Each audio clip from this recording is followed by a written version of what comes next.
think you should just keep it the way it is? I would keep it the way it was if it were my decision, yeah. Absolutely. I don't like changing characters that are already established. I think it's easier to just add new characters. Remember, with great power comes great responsibility. With great power comes great responsibility. But not anymore at Marvel, because they just replaced Stan Lee's proverb in She-Hulk with a long season of bad CGI and talking points from the women of The View.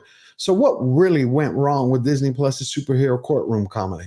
There's no hero and there's no humor, but they did give us a fourth wall breaking role model for miserable middle-aged wine mommies and their single friends who identify as miserable teens ranting on TikTok. What's not to love?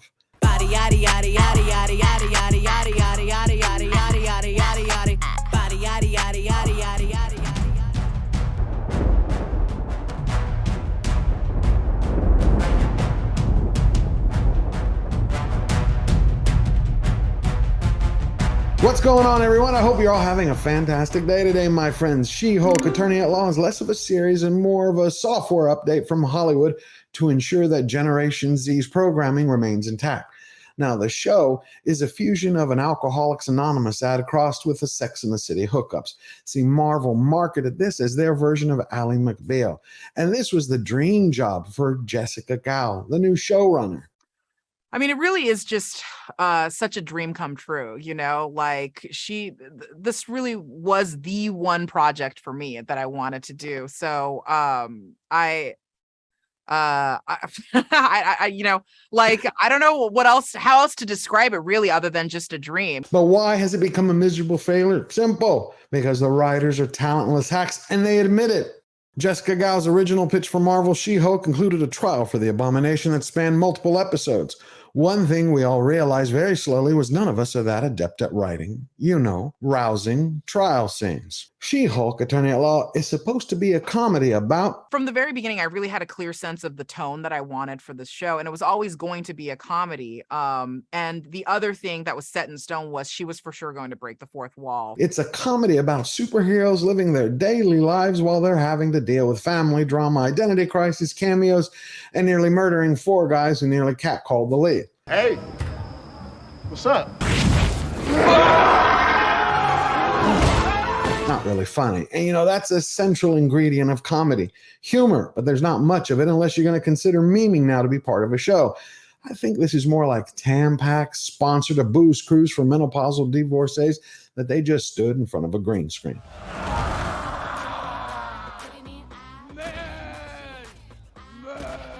If you're new to the channel, share this out with everyone. Get the word out that the no more mindless consumerism era is done. Don't ask questions. Just consume product and then get excited for next products. So before I run through this series, if you're new to the channel, share this video out with everyone and let them know that the era of mindless consumerism is over, as She-Hulk is a shining example. It is one of the worst MCU shows ever. It's only second worst after Ms. Marvel. Is that like a personal attack or something? Push the subscribe button down below, add your voice to the conversation, and let it be heard around the world. Now, for me personally, I was out right after episode 1 because I had seen it was nothing more than 20-minute telethons of women are better than men. Anything you can do, I can do better. I can do anything better than you. Oh, you can. Yes, I can. And the deconstruction of legendary heroes and the humiliation of epic leaders, only followed by a screechy read from Jen Walters about how women can control their anger and that their daily life struggles give them the experience which are equivalent to superheroes' powers. Well, here's the thing, Bruce. I'm great at controlling my anger. So I'm an expert at controlling my anger because I do it Infinitely more than you.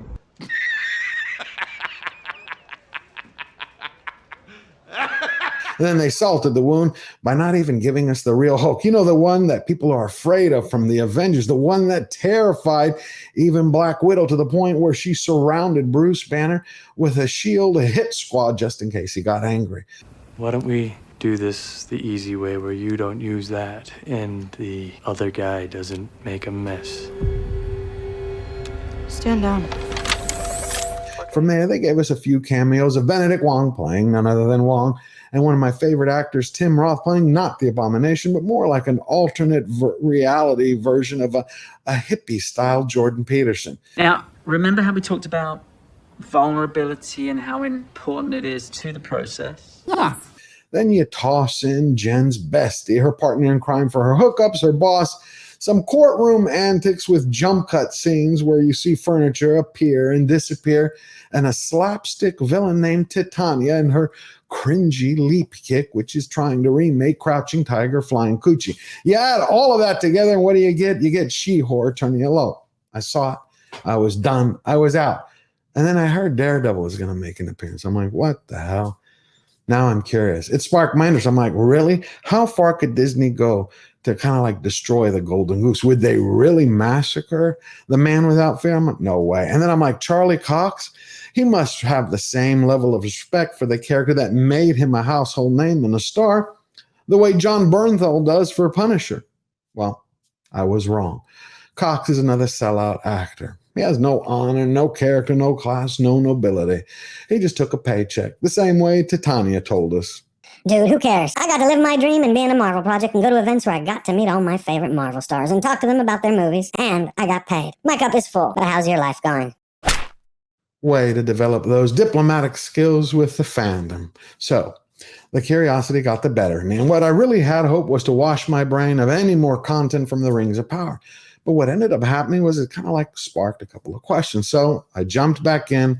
I watched all 8 episodes. And let me tell you, trust me, there's no reason to recap them or review them. Each episode is just one big pile of garbage and it just gets bigger and bigger as you go along. It all is surrounding, the selfish, self-absorbed, narcissistic, apathetic, lonely Lori Jennifer Walters, who really turns out to be less of the Jade Giant and more of like a battery pack searching for a man to be a stand-in as a living vibrator.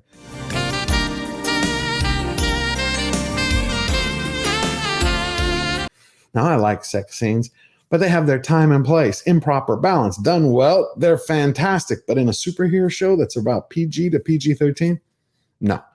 Not a great plan. See, you have superheroes, they have romances, they have love interests who spark them and motivate them into action, or who get killed by the villain and transform them into those brooding dark strangers. But when you have wham bam thank you ma'am every kind of like 2 to 3 minutes, it just comes off as classless and cheap. So what did Marvel do? They rewired Matt Murdock, and all of a sudden you have Daredevil. He has these big smiles and he's flirting with Jennifer Walters. And that's just the beginning, because you got showrunner Jessica Gao, who's now part of the new stable of Disney man-haters who loathe all superheroes from becoming aspiring legendary leaders and great teachers.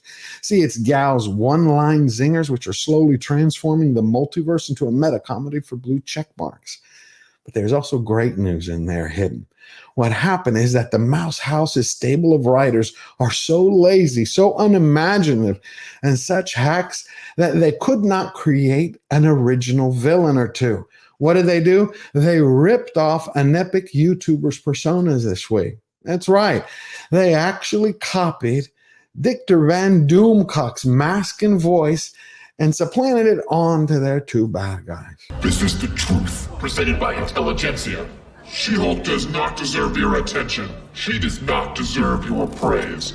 And it seems clear that Doomcock lives rent-free in the heads of the Hollywood establishment. How bad do you have to be? And then the light bulb went off my mind. I'm like, okay, you now understand after reading a lot of this soapbox dialogue and what pretty much is like a Tampax ad for femcells going crusading after the male patriarchy. What do you have? You have writers who have no real life experience except for the relationships they establish by the characters they created on the written page. Listen, I know you didn't ask for this, but whether you like it or not, you're now a superhero. Are you quoting a comic book right now? I'm sorry, the idea of being a superhero is not appealing to me. So we went from Netflix's dark and gritty and grimy Man Without Fear dealing out beatdowns to everyone like he handed out candy to kids without a smile, to going now to Disney's like Ronald McDonald clown in his ketchup and mustard outfit for the MCU's Phase 4. I mean, Kevin Feige has learned nothing. You just had a little while ago, you had Spider-Man No Way Home success. But that's after you have all of these failures. You got Eternals, and now you're culminating into Taika Waititi's big box office bomb of Thor, Love and Thunder. Think about it for a second. You have a movie about gods and their genocide and a demigod trying to find his place in the universe. And instead of sticking with that story, they kept undermining the drama with, honking goats and alphabet soup romances and deadpan jokes. That's not how you treat serious characters, by turning them into carnival attractions. See, Marvel built their entire empire by giving us this long laundry list of this earnest look at their comic pantheon. They built it on the back of one genius billionaire playboy philanthropist named Tony Stark. And we got to go along for the ride and watch his journey from broken man to a legend. He taught so many kids for a decade right from wrong, and they learned from his examples, from his mistakes, more probably from those. Then we got Captain America, one of my favorite characters of all time. Because I've shared with y'all before, I was kidnapped. So when I was taken, when I was at 7 years old, up high in the mountains of Greece and beaten for a year, what held me together, besides my God and my love for my family, were the images of my home: Captain America, Luke Skywalker, the rockets, red glare, and hamburgers. But it was Cap. That image who's like, when you see evil, you must confront it morning, noon, and night, all day long. We need heroes like that to educate children, to give them something to aspire and be inspired about. I remember one of his quotes from a few years ago. It's like one frame, and I may butcher it now, but I'm paraphrasing a little bit. He's like, when the mob and the press and the world tell you to move, what's your duty? To plant yourself like a tree beside the river of truth and tell the world, no, you move. See, we need heroes like that. But what's Marvel doing? They're taking, Moon Knight, and they're taking Miss Marvel, and they're transforming them into like Cape Crusading Junos with a selfish thing and a hamburger phone. Those aren't people you can follow. Look at what they did to Daredevil. What they're telling everyone in the audience is, everything now in Marvel is about the zingers. That includes Daredevil. But not every character is a Star-Lord or an Ant-Man. Daredevil is Daredevil. It's supposed to be serious. Can Marvel, from this point on, actually display a serious character? Or are they just going to undermine him? And what do you do during this time? Well, right now you have the entire media is raving that She-Hulk is a bona fide hit. Well, everyday audience is rated somewhere between, a Greta Thunberg rant and an erectile dysfunction commercial with Lizzo in her birthday suit playing a flute. You know what you do during a time like this? You move on. You find alternative sources of entertainment. You start mining the world for new movies, new shows, new books, new works of art. Marvel will take care of Marvel. The path that they're going on is only headed for self-destruction. They did it before years ago. When what they're doing now into the MCU, they did with their comics. And they self-destructed and bankrupt. Their shareholders will start soon, within the next 2 to 3 years, because they lose more and more money.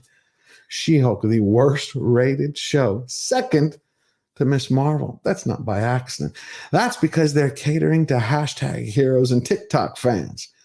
So, your job, as I see it, it's your choice if you want to do it, is you wake up every day and you be the best version of yourself. You enjoy what you enjoy, you live your life, and you be yourself. You don't let anyone change you. That takes strength, that takes guts, that takes courage. And that kind of strength that makes a hero. So you get out there, you lead by example, and you let them hear you roar. We never bow down. We never bend the knee. Firmly defiant. Step up, stand tall, and get busy living your best life now, always forward.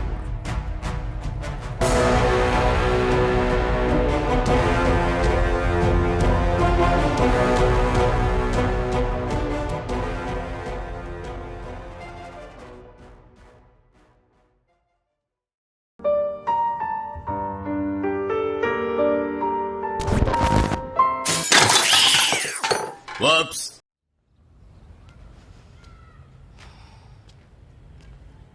It's weird you guys are still here.